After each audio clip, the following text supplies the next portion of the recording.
ಇದು ತೀವ್ರ ದುಃಖ ಮತ್ತು ಆಘಾತ ಉಂಟುಮಾಡಿದ ಒಂದು ಭೀಕರ ವಿಮಾನ ದುರಂತದ ಕುರಿತ ಮಾಹಿತಿ ನೀಡುತ್ತಿದ್ದೇವೆ. ಮಹಾರಾಷ್ಟ್ರದಲ್ಲಿ ಸಂಭವಿಸಿದ ಈ ವಿಮಾನ ಅಪಘಾತದಲ್ಲಿ ಉಪಮುಖ್ಯಮಂತ್ರಿ ಅಜಿತ್ ಪವಾರ್ ಸೇರಿದಂತೆ 5 ಸಾವನ್ನಪ್ಪಿದ್ದಾರೆ ಎಂಬ ಮಾಹಿತಿ ನಾಗರಿಕ ವಿಮಾನಯಾನ ಮಹಾನಿರ್ದೇಶನಾಲಯದಿಂದ ದೃಢೀಕರಿಸಲಾಗಿದೆ. ಈ ಸುದ್ದಿ ದೇಶದಾದ್ಯಂತ ಶೋಕದ ವಾತಾವರಣವನ್ನುಂಟು ಮಾಡಿದೆ. ಇಂದು ಬೆಳಗ್ಗೆ ಮಹಾರಾಷ್ಟ್ರದ ಬಾರಾಮತಿ ಸಮೀಪ ಸಂಭವಿಸಿದ ಈ ವಿಮಾನ ಅಪಘಾತವು ದೇಶದ ಜನತೆಗೆ ಆಘಾತಕಾರಿ ಸುದ್ದಿಯಾಗಿದೆ. ಲಿಯರ್ಜೆಟ್ 45 ಮಾದರಿಯ ಸಣ್ಣ ಖಾಸಗಿ ವಿಮಾನವು ಅಪಘಾತಕ್ಕೆ ಒಳಗಾದ ಪರಿಣಾಮವಾಗಿ ವಿಮಾನ ಸಂಪೂರ್ಣವಾಗಿ ಚೂರುಚೂರಾಗಿ ಹೊಲದಲ್ಲಿ ಬಿದ್ದಿದೆ. ಅಪಘಾತದ ತೀವ್ರತೆ ಎಷ್ಟು ಭೀಕರವಾಗಿತ್ತೆಂದರೆ ವಿಮಾನದ ಅವಶೇಷಗಳು ಬಹುದೂರವರೆಗೆ ಚದುರಿಕೊಂಡಿದ್ದವು. ಸ್ಥಳೀಯರು ಮೊದಲು ಈ ದೃಶ್ಯವನ್ನು ನೋಡಿದಾಗಲೇ ವಿಮಾನದಲ್ಲಿದ್ದ ಯಾರೂ ಬದುಕುಳಿದಿರುವ ಸಾಧ್ಯತೆ ಇಲ್ಲ ಎಂಬ ಅನುಮಾನ ವ್ಯಕ್ತಪಡಿಸಿದ್ದರು. ಬೆಂಕಿಯ ತೀವ್ರತೆಯಿಂದ ವಿಮಾನ ಸಂಪೂರ್ಣವಾಗಿ ಸುಟ್ಟುಹೋಗಿದ್ದು, ಅದರೊಳಗಿದ್ದ ದೇಹಗಳು ಕೂಡ ಗುರುತಿಸಲಾಗದ ಮಟ್ಟಿಗೆ ಹಾನಿಗೊಂಡಿದ್ದವು ಎಂಬ ಮಾಹಿತಿ ಪ್ರಾಥಮಿಕ ವರದಿಗಳಿಂದ ತಿಳಿದುಬಂದಿದೆ.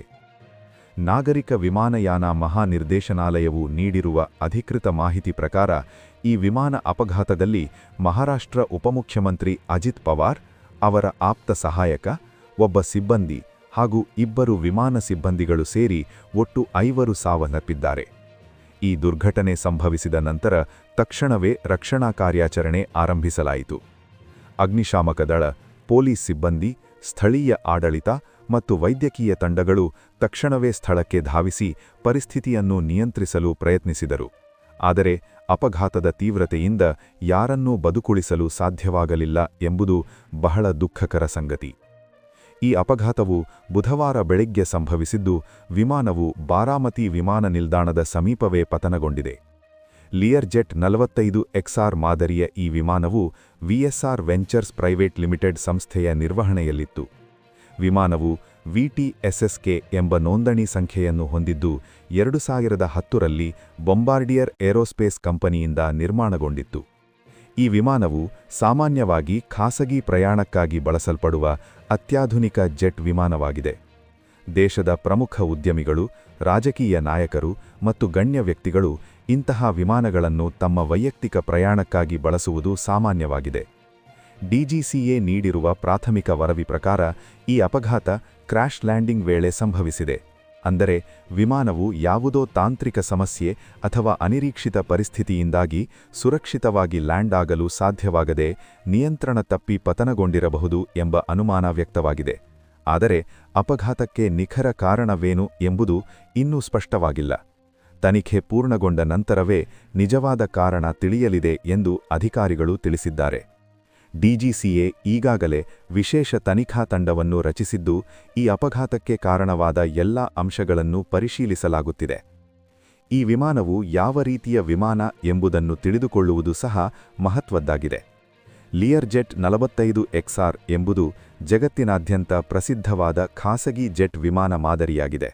ಇದನ್ನು ಬೊಂಬಾರ್ಡಿಯರ್ ಏರೋಸ್ಪೇಸ್ ಸಂಸ್ಥೆ ನಿರ್ಮಾಣ ಮಾಡುತ್ತದೆ. ಈ ವಿಮಾನವು ಅತ್ಯಾಧುನಿಕ ತಂತ್ರಜ್ಞಾನವನ್ನು ಒಳಗೊಂಡಿದ್ದು, ವೇಗ, ಸುರಕ್ಷತೆ ಮತ್ತು ಆರಾಮಕ್ಕಾಗಿ ಪ್ರಸಿದ್ಧವಾಗಿದೆ. ಸಾಮಾನ್ಯವಾಗಿ ಈ ವಿಮಾನವು ಗರಿಷ್ಠವಾಗಿ 9 ಪ್ರಯಾಣಿಕರನ್ನು ಹೊತ್ತೊಯ್ಯುವ ಸಾಮರ್ಥ್ಯವನ್ನು ಹೊಂದಿದೆ. ಒಳಾಂಗಣ ವಿನ್ಯಾಸವು ಅತ್ಯಂತ ಸೌಕರ್ಯಯುತವಾಗಿದ್ದು, ದೀರ್ಘ ಪ್ರಯಾಣಕ್ಕೂ ಅನುಕೂಲವಾಗುವಂತೆ ವಿನ್ಯಾಸಗೊಳಿಸಲಾಗಿದೆ. ಈ ವಿಮಾನದ ಗರಿಷ್ಠ ಕ್ರೂಸ್ ವೇಗವು ಸರಿಸುಮಾರು 861 ಕಿಲೋಮೀಟರ್ ಪ್ರತಿ ಗಂಟೆಯಾಗಿದ್ದು, ಇದು ಅತ್ಯಂತ ವೇಗದ ಖಾಸಗಿ ಜೆಟ್ಗಳಲ್ಲಿ ಒಂದಾಗಿದೆ. ಇದರ ರೇಂಜ್, ಅಂದರೆ ತಡೆರಹಿತಲಾಗಿ ಹಾರಬಹುದಾದ ದೂರ, ಸುಮಾರು 3926 ಕಿಲೋಮೀಟರ್ ಆಗಿದೆ. ಇದರರ್ಥ ಇದು ಒಂದು ದೇಶದಿಂದ ಮತ್ತೊಂದು ದೇಶಕ್ಕೆ ದೀರ್ಘ ಪ್ರಯಾಣವನ್ನು ಸಹ ಸುಲಭವಾಗಿ ಮಾಡಬಲ್ಲದು.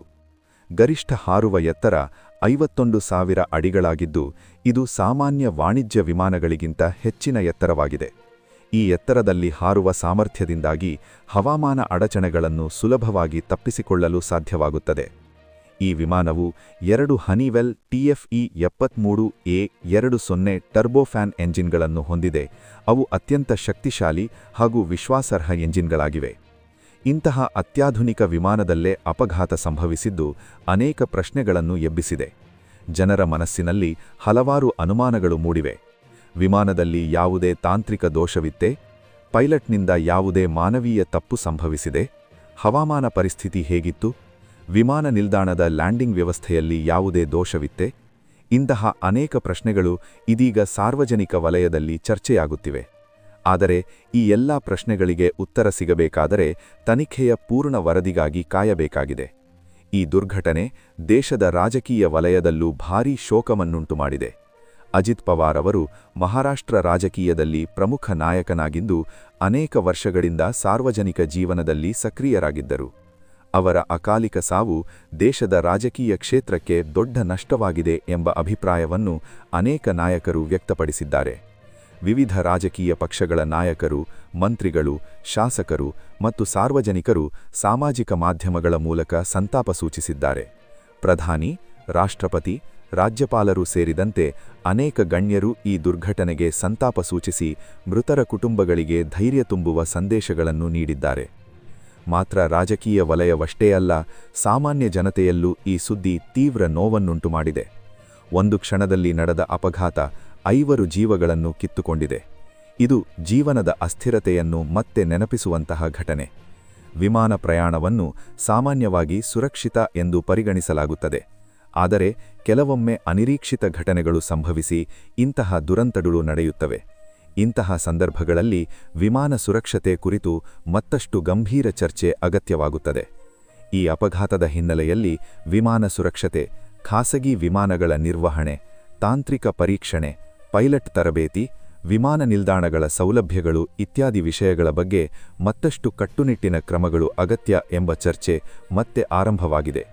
ಡಿಜಿಸಿಎ ಮತ್ತು ನಾಗರಿಕ ವಿಮಾನಯಾನ ಸಚಿವಾಲಯವು ಈಗಾಗಲೇ ಎಲ್ಲಾ ಖಾಸಗಿ ವಿಮಾನಗಳ ಸುರಕ್ಷತಾ ಕ್ರಮಗಳನ್ನು ಮರುಪರಿಶೀಲಿಸುವ ಅಗತ್ಯವಿದೆ ಎಂಬುದನ್ನು ಪರಿಗಣಿಸುತ್ತಿದೆ ಎಂಬ ಮಾಹಿತಿ ದೊರೆತಿದೆ. ಮುಂದಿನ ದಿನಗಳಲ್ಲಿ ವಿಮಾನ ಸುರಕ್ಷತೆ ಸಂಬಂಧಿಸಿದ ಹೊಸ ಮಾರ್ಗಸೂಚಿಗಳು ಹೊರಬೀಳುವ ಸಾಧ್ಯತೆಯೂ ಇದೆ ಎಂದು ಅಧಿಕಾರಿಗಳು ತಿಳಿಸಿದ್ದಾರೆ. ಈ ಘಟನೆ ನಮ್ಮ ಮುಂದೆ ಇನ್ನೊಂದು ಮಹತ್ವದ ಪ್ರಶ್ನೆಯನ್ನು ಕೂಡ ಎತ್ತುತ್ತದೆ. ವಿಐಪಿ ಮತ್ತು ಗಣ್ಯರ ಪ್ರಯಾಣಕ್ಕಾಗಿ ಬಳಸಲ್ಪಡುವ ಖಾಸಗಿ ವಿಮಾನಗಳ ಮೇಲಿನ ನಿಯಂತ್ರಣ, ಅವುಗಳ ತಾಂತ್ರಿಕ ಪರೀಕ್ಷಣೆ ಮತ್ತು ನಿರ್ವಹಣೆಯ ಮೇಲೆ ಸರಕಾರ ಮತ್ತು ಸಂಬಂಧಿತ ಸಂಸ್ಥೆಗಳು ಯಾವ ಮಟ್ಟಿಗೆ ಗಮನಹರಿಸುತ್ತಿವೆ ಎಂಬುದು ಸಾರ್ವಜನಿಕರಿಗೆ ಸ್ಪಷ್ಟವಾಗಬೇಕು. ಏಕೆಂದರೆ ಇಂತಹ ಅಪಘಾತಗಳು ಕೇವಲ ಒಬ್ಬ ವ್ಯಕ್ತಿಯ ಜೀವವನ್ನಷ್ಟೇ ಅಲ್ಲ, ಸಮಾಜದ ಮೇಲೆ ದೊಡ್ಡ ಮಟ್ಟದ ಪರಿಣಾಮವನ್ನು ಬೀರುತ್ತವೆ. ಸಾರ್ವಜನಿಕ ನಂಬಿಕೆ, ವ್ಯವಸ್ಥೆಯ ಮೇಲಿನ ವಿಶ್ವಾಸ ಇವೆಲ್ಲವೂ ಇಂತಹ ಘಟನೆಗಳಿಂದ ಅಲುಗಾಡುತ್ತವೆ. ಅಪಘಾತ ಸಂಭವಿಸಿದ ಸ್ಥಳದಲ್ಲಿ ಸ್ಥಳೀಯ ಆಡಳಿತವು ಮೃತದೇಹಗಳನ್ನು ಗುರುತಿಸಲು ಡಿಎನ್ಎ ಪರೀಕ್ಷೆ ಸೇರಿದಂತೆ ವೈಜ್ಞಾನಿಕ ವಿಧಾನಗಳನ್ನು ಬಳಸುತ್ತಿದೆ ಎಂಬ ಮಾಹಿತಿ ದೊರೆತಿದೆ. ಅಪಘಾತದ ತೀವ್ರತೆಯಿಂದ ದೇಹಗಳು ಸಂಪೂರ್ಣವಾಗಿ ಹಾನಿಗೊಂಡಿರುವ ಕಾರಣ ಗುರುತಿಸುವ ಪ್ರಕ್ರಿಯೆ ಕಷ್ಟಕರವಾಗಿದೆ. ಕುಟುಂಬದ ಸದಸ್ಯರು, ಅಧಿಕಾರಿಗಳು ಮತ್ತು ವೈದ್ಯಕೀಯ ತಂಡಗಳು ಈ ದುಃಖದ ನಡುವೆ ತಮ್ಮ ಕರ್ತವ್ಯವನ್ನು ನಿರ್ವಹಿಸುತ್ತಿದ್ದಾರೆ. ಈ ಸಂದರ್ಭದಲ್ಲಿ ಮೃತರ ಕುಟುಂಬಗಳಿಗೆ ಮಾನಸಿಕ ಬೆಂಬಲ ನೀಡುವುದು ಸಮಾಜದ ಕರ್ತವ್ಯವಾಗಿದೆ. ನ್ಯೂಸ್ ಫಾರ್ ಕರ್ನಾಟಕ ಚಾನೆಲ್ ಆಗಿ ನಾವು ಈ ದುರ್ಘಟನೆಗೆ ಸಂಬಂಧಿಸಿದಂತೆ ಯಾವುದೇ ವದಂತಿಗಳನ್ನು ಹರಡದೆ ಕೇವಲ ಅಧಿಕೃತ ಮೂಲಗಳಿಂದ ದೃಢೀಕರಿಸಿದ ಮಾಹಿತಿಯನ್ನೇ ನಿಮ್ಮ ಮುಂದೆ ಇಡುತ್ತಿದ್ದೇವೆ. ಇಂತಹ ಸಂದರ್ಭಗಳಲ್ಲಿ ಸಾಮಾಜಿಕ ಮಾಧ್ಯಮಗಳಲ್ಲಿ ಅನೇಕ ತಪ್ಪು ಸುದ್ದಿಗಳು, ಅತಿರಂಜಿತ ಮಾಹಿತಿಗಳು ಹರಡುವ ಸಾಧ್ಯತೆ ಹೆಚ್ಚಾಗಿದೆ. ಆದ್ದರಿಂದ ಪ್ರೇಕ್ಷಕರು ಎಚ್ಚರಿಕೆಯಿಂದಿರಬೇಕು. ಅಧಿಕೃತ ಪ್ರಕಟಣೆಗಳು, ವಿಶ್ವಾಸಾರ್ಹ ಸುದ್ದಿಮೂಲಗಳು ಮತ್ತು ಸರಕಾರದ ಹೇಳಿಕೆಗಳನ್ನೇ ನಂಬುವುದು ಅತ್ಯಂತ ಮುಖ್ಯವಾಗಿದೆ. ಮುಂದಿನ ದಿನಗಳಲ್ಲಿ ಈ ಅಪಘಾತಕ್ಕೆ ಸಂಬಂಧಿಸಿದಂತೆ ತನಿಖಾ ವರದಿ ಹೊರಬಂದಾಗ ಅಪಘಾತಕ್ಕೆ ಕಾರಣವಾದ ಅಂಶಗಳು, ಹೊಣೆಗಾರಿಕೆ, ಮುಂದಿನ ಕ್ರಮಗಳು ಇತ್ಯಾದಿ ವಿಷಯಗಳು ಇನ್ನಷ್ಟು ಸ್ಪಷ್ಟವಾಗಲಿವೆ. ಆ ಎಲ್ಲಾ ಬೆಳವಣಿಗೆಗಳನ್ನು ನಾವು ನಿರಂತರವಾಗಿ ಗಮನಿಸುತ್ತಿದ್ದೇವೆ. ಹೊಸ ಮಾಹಿತಿ ದೊರೆತ ಕೂಡಲೇ ನಿಮಗೆ ಮೊದಲಿಗೆ ತಲುಪಿಸುವ ಪ್ರಯತ್ನ ಮಾಡುತ್ತೇವೆ. ಈ ದುರ್ಘಟನೆ ದೇಶದ ವಿಮಾನಯಾನ ಕ್ಷೇತ್ರಕ್ಕೆ ಒಂದು ಎಚ್ಚರಿಕೆಯಂತೆ ಪರಿಗಣಿಸಬೇಕು ಎಂಬುದು ಈ ಘಟನೆ ಮತ್ತೆ ನೆನಪಿಸುತ್ತದೆ. ಒಟ್ಟಿನಲ್ಲಿ ಹೇಳಬೇಕಾದರೆ ಮಹಾರಾಷ್ಟ್ರದ ಬಾರಾಮತಿ ಸಮೀಪ ಸಂಭವಿಸಿದ ಈ ವಿಮಾನ ಅಪಘಾತವು ದೇಶದಾದ್ಯಂತ ಶೋಕವನ್ನುಂಟುಮಾಡಿದೆ. ಉಪಮುಖ್ಯಮಂತ್ರಿ ಅಜಿತ್ ಪವಾರ್ ಸೇರಿದಂತೆ 5 ಸಾವನ್ನಪ್ಪಿದ್ದಾರೆ ಎಂಬುದು ಅತ್ಯಂತ ದುಃಖಕರ ಸಂಗತಿ. ಅಪಘಾತದ ನಿಖರ ಕಾರಣ ತನಿಖೆಯ ನಂತರವೇ ಸ್ಪಷ್ಟವಾಗಲಿದೆ. ಅಲ್ಲಿಯವರೆಗೆ ನಾವು ಅಧಿಕೃತ ಮಾಹಿತಿಯನ್ನೇ ನಂಬಬೇಕು ಮತ್ತು ವದಂತಿಗಳಿಗೆ ಕಿವಿಗೊಡಬಾರದು. ಮೃತರಾದ ಎಲ್ಲರ ಆತ್ಮಕ್ಕೆ ಶಾಂತಿ ದೊರಕಲಿ, ಅವರ ಕುಟುಂಬಗಳಿಗೆ ಈ ದುಃಖವನ್ನು ಸಹಿಸುವ ಶಕ್ತಿ ದೊರಕಲಿ ಎಂದು ನಾವು ಪ್ರಾರ್ಥಿಸುತ್ತೇವೆ. ಈ ದುರಂತದಿಂದ ದೇಶ ಪಾಠ ಕಲಿತು ಭವಿಷ್ಯದಲ್ಲಿ ಇಂತಹ ಘಟನೆಗಳು ಪುನರಾವರ್ತನೆಯಾಗದಂತೆ ಅಗತ್ಯ ಕ್ರಮಗಳನ್ನು ಕೈಗೊಳ್ಳಲಿ ಎಂಬುದು ಎಲ್ಲರ ಆಶಯವಾಗಿದೆ. ಈ ಮಾಹಿತಿ ನಿಮಗೆ ಉಪಯುಕ್ತವಾಗಿದೆ ಎಂದು ಅನಿಸಿದರೆ ದಯವಿಟ್ಟು ಇದನ್ನು ನಿಮ್ಮ ಸ್ನೇಹಿತರು ಮತ್ತು ಕುಟುಂಬದವರೊಂದಿಗೆ ಹಂಚಿಕೊಳ್ಳಿ. ಮುಂದಿನ ಅಪ್ಡೇಟ್ಗಳಿಗಾಗಿ ನ್ಯೂಸ್ ಫಾರ್ ಕರ್ನಾಟಕ ಜೊತೆ ಸಂಪರ್ಕದಲ್ಲಿರಿ. ಧನ್ಯವಾದಗಳು.